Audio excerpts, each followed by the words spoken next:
Welcome to Oxford News This Week. I'm Elgin Nichols. And I'm Julie Hogan, filling in for Terry Stiles. In this week's news, an Oxford Virtual Academy student starts a business, the Lone Ranger Parade is a success, and new tennis courts are built at Seymour Lake Park. Stay tuned and learn more about these stories and others. The Oxford News begins right now.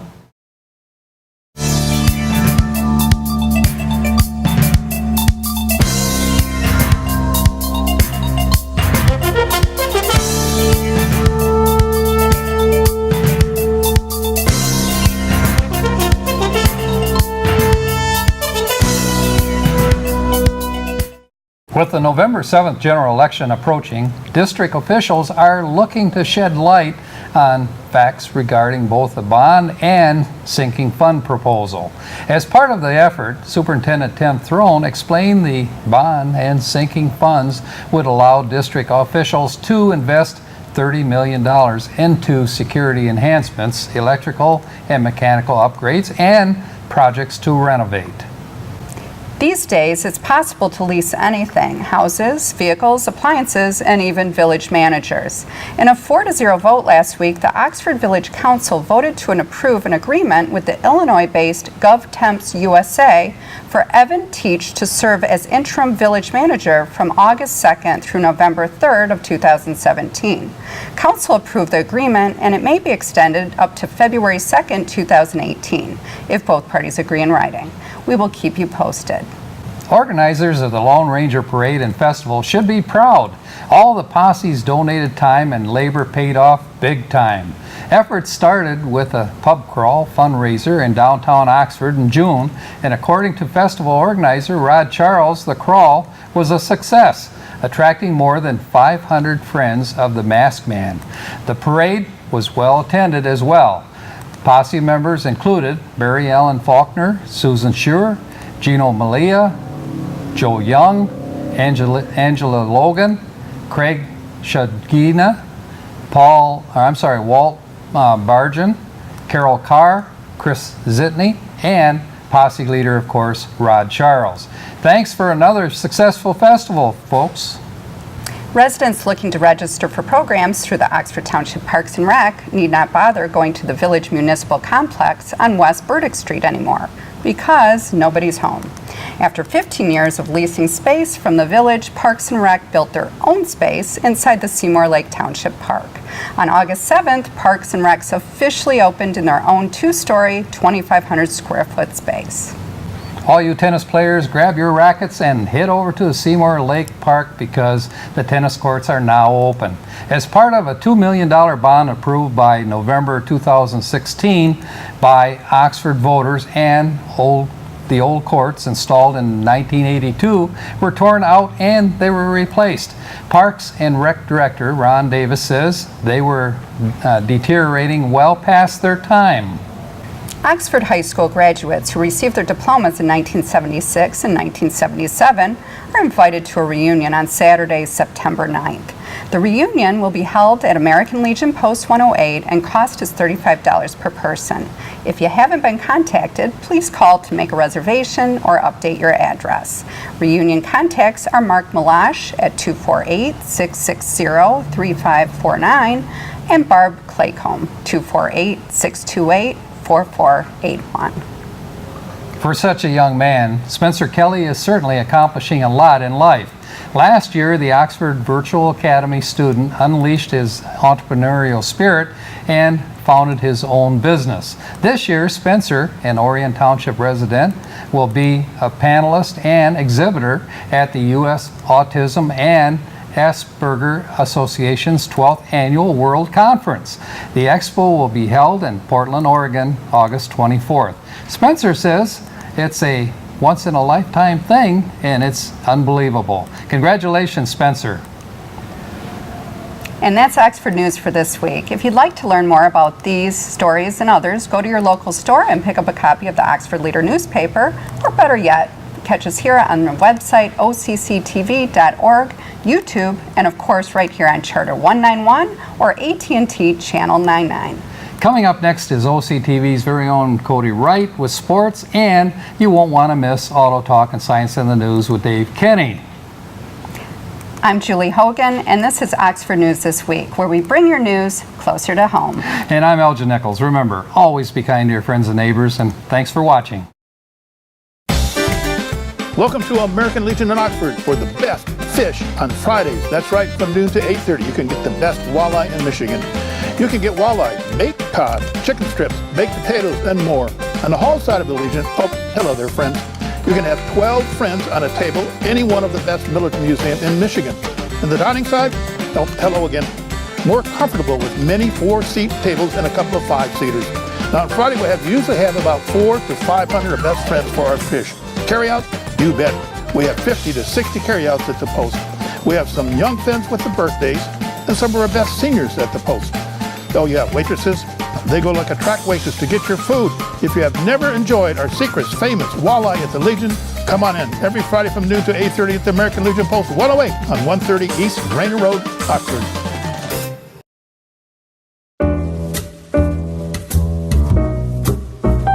We here at OCTV cover the local events and government meetings of Oxford, Addison, and Leonard. We also produce and edit programs for you viewers out there. With the leadership of our station manager, Bill Service, we have been a very successful team, winning awards from the state of Michigan for Best Electronic Media, giving attention to our local veterans. We also won awards for excellence in directing and educational programs. With the help of our great new equipment and our technical directors, we write, produce, and broadcast our local news for you. Without our production manager, Terry Stiles, our channel and station wouldn't be the well-oiled machine it is today. She coordinates the editing assignments and shoot schedule with our editors and camera people.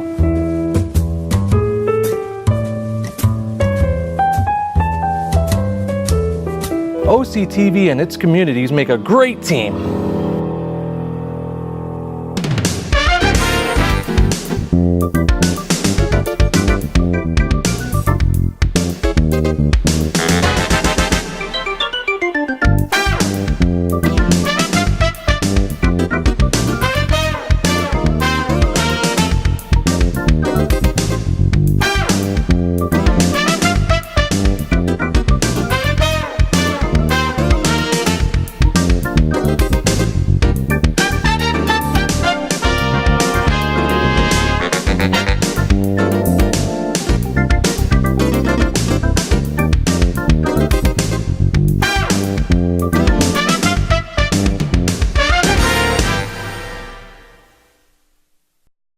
Welcome to Science in the News. I'm Dave Kenny, and these stories are taken from the publication New Scientist. In our first story, Norwegian cod may have reached Germany hundreds of years earlier than we originally thought, thanks to the ingenuity of the Vikings. It seems they worked out 1,200 years ago how to freeze-dry fish to keep it fresh on the long voyage from the Arctic. Bastian Starr at the University of Oslo, Norway, and his colleagues analyzed DNA from 15 samples of ancient cod at 5 locations across northwest Europe, the southernmost samples coming from Hatabu, a Viking-age village in which is now northern Germany. By comparing the ancient DNA with genetic material taken from the modern cod, Starr and his colleagues confirmed that 4 cod samples from Hatabu originated in the northeast Arctic, close to the northernmost tip of the Norwegian coast. The only explanation is that the Viking ships transported the perishable cod there, a journey of 2,000 kilometers that would have taken a month. That suggests the Vikings had worked out how to freeze-dry fish.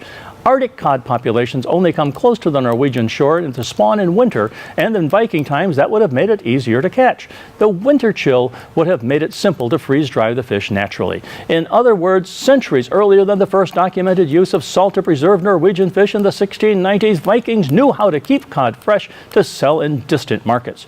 The work adds to the richness of our understanding of the Viking sphere of influence, says Jeremy Searle at the Cornell University in Ithaca, New York, who earlier showed how Norwegian mice populations spread by stowing aboard Viking ships.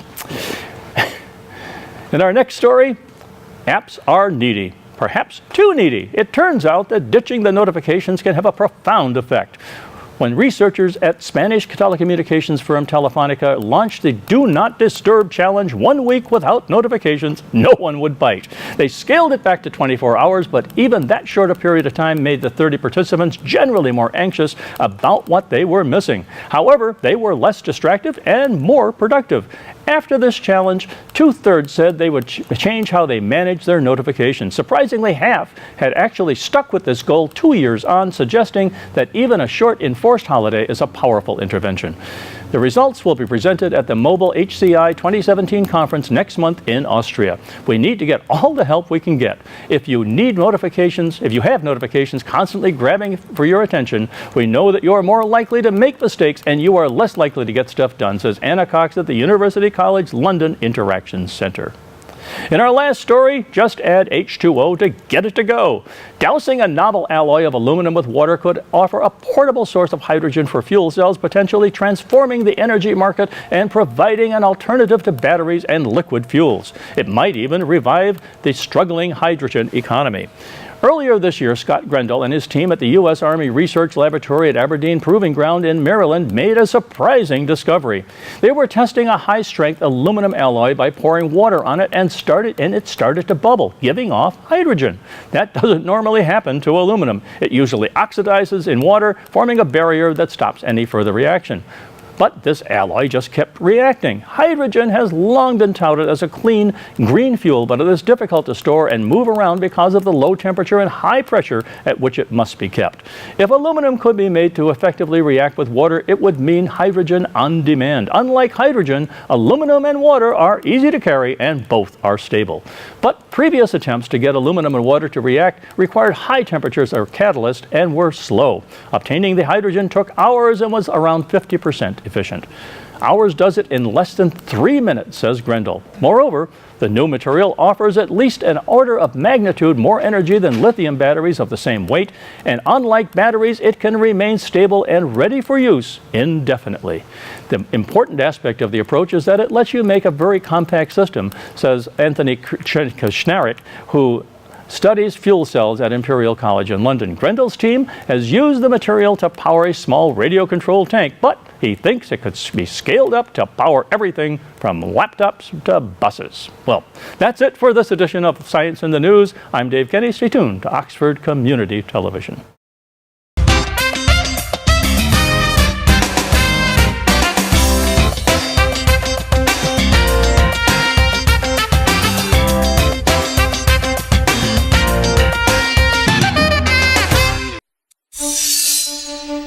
There are those who dedicate themselves to a sense of honor, to a life of courage, and a commitment to something greater than themselves. They have always defended this nation and each other. They still do. The few, the proud, the Marines.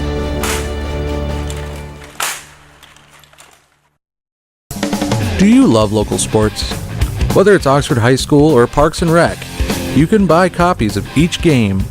To purchase your copy, call us at 248-628-9658 or give us an email at manager@occtv.org or talk to us at the next game. Hopefully we'll see you there.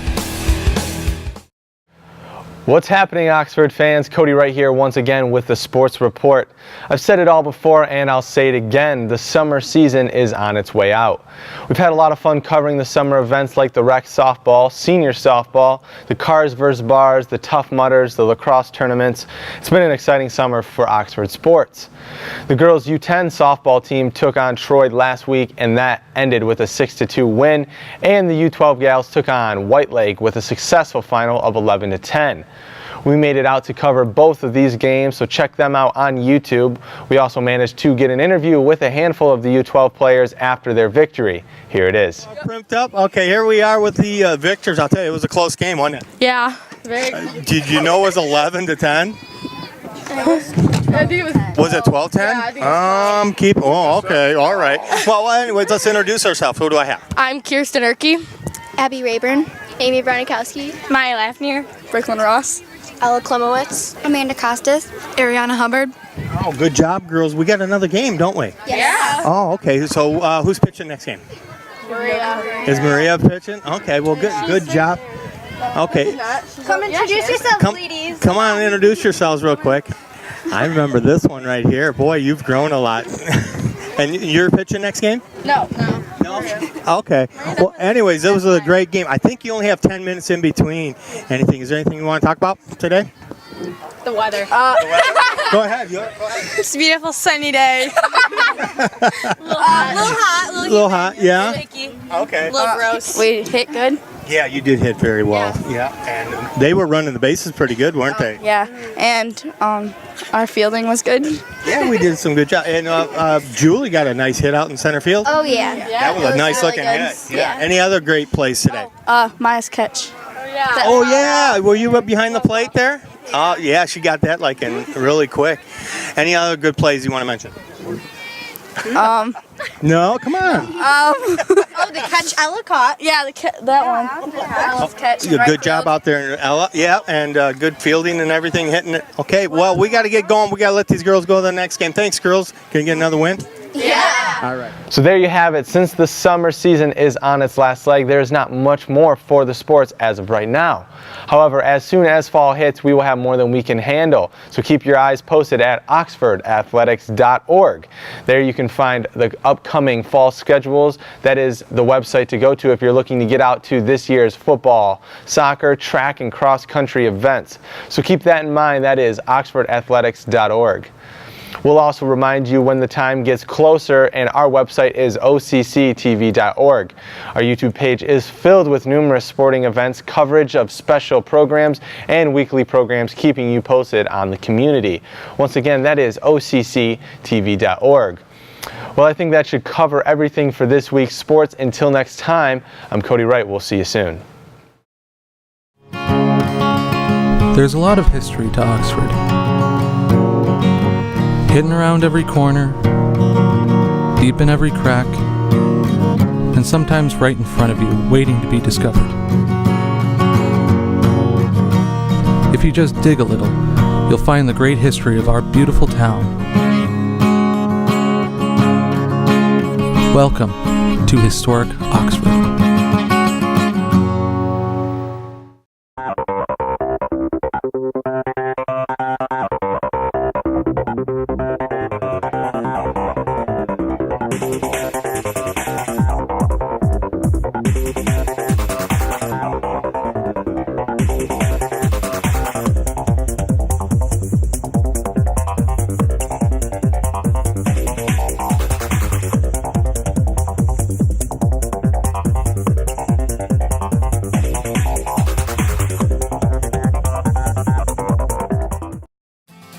Hi, I'm Julie Hogan. Welcome to your weekly calendar of events, where we feature your weekly community events for Oxford and Addison Township, including charity, special fundraisers, and general community information. If you or your organization would like us to help you get your message out to our viewing public, please contact us at 248-628-9658 or go to our website, occtv.org.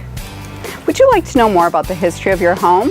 Join Ron Campbell for tips and techniques to help you trace the history of your house and the people who live there. Learn about style, building construction, and research methods. This event will be held at the Oxford Township Library from 7 p.m. to 8 p.m. in the Oxford Rotary Room. If you would like to register, visit their website at miopl.org or call the library at 248-628-3034. Rattlewood Farms, located at 1935 Ray Road, is hosting a charity polo match to benefit the University of Michigan polo team. The event takes place on Saturday, August 26th at 5:30 p.m. General admission is $12 per person, which includes parking and shuttle service. Spectators are welcome to bring chairs, blankets, and coolers. What a great way to spend a summer evening. Proceeds will benefit the Michigan Intercollegiate Polo Club, a nonprofit University of Michigan student-run organization open to all students to experience the exciting sport of polo. The team receives no funding from the university, and they rely completely on fundraisers, member dues, donations, and sponsorships. By attending the August 26th match, you can help support a great group of kids doing what they love. In addition to raising money, this charity match will encourage folks to check out something that they've never seen before and learn more about this great sport. Tickets are available at the Covered Wagon Saddlery located at 20 South Washington Street in downtown Oxford. For more information, you can also contact Kathy Monahan at 248-342-3687 or email her at kathmm900@yahoo.com. Quick reminder to bring a seat and come join your neighbors every Thursday for downtown Oxford's Concerts in the Park. This event is free and runs every Thursday until August 24th. The open mic starts at 6 p.m. with a concert starting at 7. The next event is this Thursday, August 17th, featuring a group called Tommy Steele, which will entertain you with country and rock music. You can get the upcoming schedule and featured groups by going to the website downtownoxford.org and clicking on events. There's still plenty of summer left, but Oxford Orient Fish is already thinking about kids heading back to school and equipping them with the tools they need to succeed. That's why this great local charity group is once again conducting its annual school backpack drive and asking the community for help. Now through Friday, August 18th, Fish is seeking donations in the form of brand new backpacks and school supplies, which will go to the students in the Oxford and Lake Orion school districts. Donations can be dropped off at the Fish Food Pantry located at 487 First Street in Oxford between 9:30 a.m. and 2 p.m. Monday through Thursday. Folks who are unable to shop for supplies can donate money and have Fish volunteers do the shopping for you. Last year, Fish gave backpacks brimming with new supplies to 212 local students. This year's goal is 230. Let's all help them reach their goal. For more information, please visit oxfordorientfish.org or call 248-628-3933. If you own a business, belong to an organization, or are a local resident wishing to show your support for our school programs, music concerts, or any of the many programs broadcast by our TV station, you could become a sponsor or underwriter for OCTV. A promotional spot will be created just for you, and our broadcast announcers will give you continuous recognition. It's a great way to promote your organization. For more information, contact our station manager, Bill Service, at 248-628-9658 or email him manager@occtv.org. Also, don't forget, you can locate our OCTV program schedule by going to our website and clicking on schedule. There you'll find a list of great OCTV programs, dates, and times. One program I recommend you check out is Connie's Kitchen, hosted by Connie Miller. Be sure to join her for a variety of recipes and great tips around the kitchen that are guaranteed to please.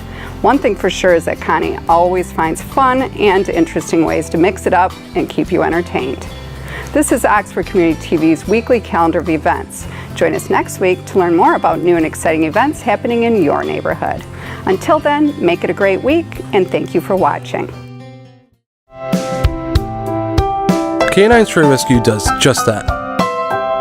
Rescue stray dogs for new families. But they need your help.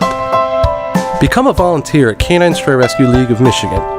Take dogs for walks, help them socialize with others, and help them get adopted. Fill out an application and help a family add a new member today.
Welcome to this edition of Auto Talk. I'm Dave Kenny, and these stories are taken from the publication Automotive News. In our first story, Mazda Motor Corporation said it would become the world's first automaker to commercialize a gasoline engine using technology that deep-pocketed rivals have been trying to engineer for decades, a twist in an industry that is increasingly going electric. The Japanese automaker, with an R&D budget a fraction of those of major peers, said in a statement August 8th it plans to sell cars from 2019 with compression ignition engines, a type of cleaner, more fuel-efficient gasoline engine that has eluded the likes of Daimler AG and General Motors. It's a major breakthrough, said Ryoji Miyashita, chairman of automotive engineering company AEMSS Incorporated. The announcement places traditional engines at the center of Mazda's strategy and comes just days after Mazda said it will work with Toyota Motor Corporation to develop electric vehicles. We think it is an imperative and fundamental job for us to pursue the ideal internal combustion engine, Mazda R&D head Kiyoshi Fujiwara told reporters. Electrification is necessary, but the internal combustion engine should come first, he says. A homogeneous charge compression ignition engine ignites gasoline through compression, eliminating spark plugs. Its fuel economy potentially matches that of a diesel engine without high emissions of nitrogen oxide or sooty particulates. Mazda's engine employs spark plugs under certain conditions, such as at low temperatures, to overcome technical hurdles that have hampered commercialization of the technology.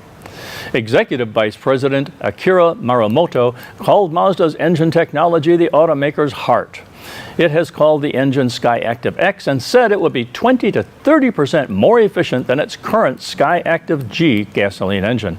It has no plans to supply the engine to any other car makers, Muramoto said. AEMSS's Miyashita said a key issue is how smooth and responsive the engine is. Is it jerky? Well, if that's so, it would pose a big question when it comes to commercializing this technology, he says. Hopefully, Mazda has an answer to that question. Mazda also said it would introduce electric vehicles and electric technology in its cars from 2019, focusing on markets that restrict the sale of certain vehicles to limit air pollution or that provide clean sources of electricity. In addition, it said it aimed to make autonomous driving technology standard in all of its models by 2025. Wow. And at Tesla's first mass market vehicle, the Model 3, is expected to go head-to-head with the Chevrolet Bolt, which falls in the same price category and mileage range. Despite the fact that Tesla enthusiasts and Chevy owners have vastly different demographics, the car competes on small of the details and specs. Tesla buyers are expecting their new Model 3s to come with a whole host of cool technology, such as self-driving features and other widgets to wow their friends. But to get those options, customers will have to pay out about $14,000 more. For the vast majority of buyers looking to get in on the most hyped features of the Model 3, the car will cost nearly $50,000. The first wave of Model 3s feature the long-range battery, which adds $9,000 to the base price for 310 miles of range. The standard battery on the base model, which the Tesla said will come with this fall, will have a 220-mile range. That compares to the Chevrolet Bolt, which is available now and has a 250-mile range, according to Consumer Reports. Along with the long-range battery, there is a list of features that can bump up the touted $35,000 sticker price on the Tesla. Any color option other than black adds another $1,000, and 19-inch sport wheels will get you $1,500. Enhanced Autopilot Tesla's semi-autonomous driving system will cost $5,000. Full driving capability, which requires advanced autopilot, is another $3,000. So reach into those pockets. And on the recall front, General Motors is recalling nearly 800,000 Chevrolet Silverado 1500 and GMC Sierra 1500 pickups worldwide that could lose power steering, according to documents made public on August 4th. The largest U.S. automaker said the 2014 model year trucks could suffer a temporary loss of electric power steering, especially during low-speed turning maneuvers, according to documents disclosed by the National Highway Traffic Safety Administration. The recall includes about 690,000 vehicles in the U.S., 80,000 in Canada, and about 25,000 in other markets. GM dealers will refresh the vehicle software, that is to say, reflash this vehicle software to address the defect. GM spokesman Tom Wilkinson did not have any details on whether crashes or injuries are connected to the recall. GM told regulators that before the 2015 model year, it made a series of changes to address potential sources of temporary low-voltage conditions that disabled a power steering. GM has not said when dealers will begin repairing the vehicles, however. Well, that's all for this edition of Auto Talk. I'm Dave Kenny, and as always, may the wind be at your back as you cruise down life's highways. Stay tuned to Oxford Community Television.